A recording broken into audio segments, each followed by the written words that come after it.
Welcome back, folks. Markets shook off yesterday's rotation blues with a solid rebound today as futures gapped higher overnight. And, well, the bulls defended the gains through some midday chop.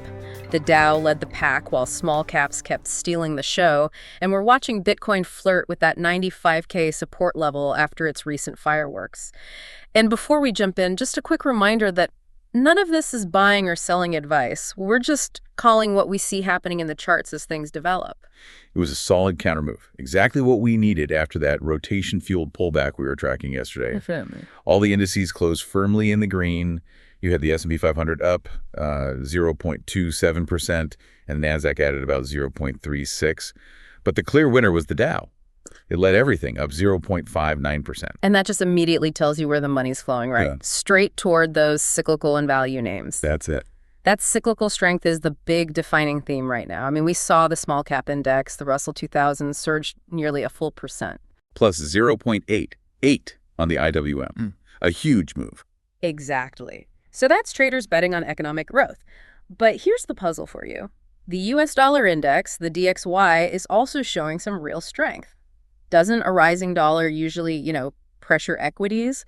How do we balance those two signals? That's a great question, and it really gets to the heart of the current tension. The small cap move suggests we are pricing in a successful soft landing. And if you look at real estate XLRE, you can actually see that thesis playing out technically. Yeah, interesting. What's happening there? XLRE popped today on massive volume. It recovered back inside that weekly symmetrical triangle we've been watching. Okay, so it's coiling up again? Exactly. Yeah. And a close back inside that pattern could trigger what some traders call a bullish death hook. It's a textbook sign the bears failed to sustain that downside break. Which could lead to a really aggressive snapback higher. That's the idea. It suggests money is rotating into these rate-sensitive sectors, believing the worst of the rate cycle is, probably over. Okay, that makes sense. Speaking of coiling tension, let's talk about Palantir. PLTR is still locked inside its own symmetrical triangle. Still squeezing. Yeah, it's running out of room. It's positioned for an imminent test of either its rising support or that descending resistance. The direction of that break is going to be critical. And just a quick reminder again, if you've got a stock you're watching or a question about the markets, please do drop it in the comments. We want to know what you're looking at to make these videos more relevant if possible, and we'll do our best to talk about what we see in a future episode. And as always, drop a like if you appreciate these market summaries and click subscribe too so you can stay updated. On the economic front, it was a pretty light day today, but what we got was supportive. Weekly jobless claims came in quite a bit lower than expected at 198,000. So the labor market is still stubbornly tight. Very tight.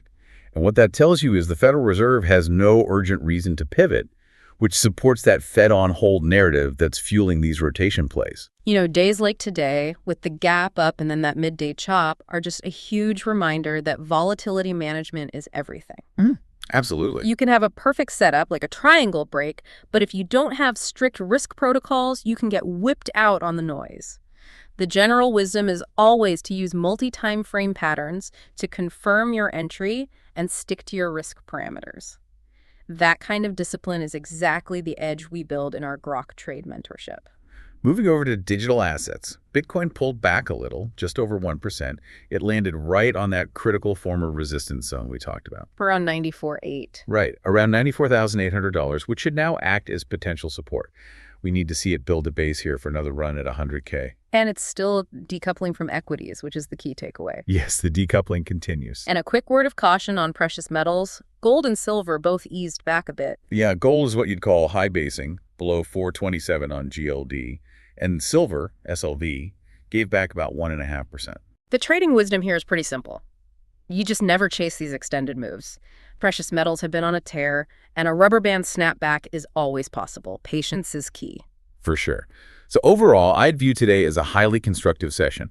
We saw the small caps and cyclical names rebound, supported by steady fundamentals and some really clear technical setups. So what does this all mean for you? How are you positioned on this chip rally or on Bitcoin support test? Are you scaling in on these dips, or are you waiting for a little more confirmation? Something to think about tonight. We'll catch you in tomorrow's market summary. Have a great rest of the day.